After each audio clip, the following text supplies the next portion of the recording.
This is John with WTI. And recently, I've been doing a little bit of researching, and I've been trying to get into better quality of water bottles whenever I go out, and to try to keep myself hydrated. And this is where this alkali 10 pH water bottles comes into place. And let me tell you something. This is a great experience because all the electrolytes and all the nutrients that this rainwater just comes into place.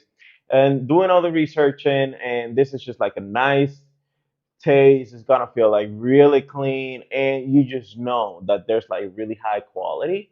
Sometimes in my environment, it's really hard for you to get like good quality of water. And when I saw this, and I was like, maybe this is a good opportunity I had, and I even like gave one to one of my friends, and he asked me like, which water is that?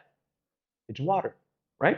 But even though you can match and you say, okay, this is, feels a little bit different, this actually tastes a little bit better, and you can just know that the quality of the water that you're drinking is pretty good. So this was John with WTI. That was my point of view.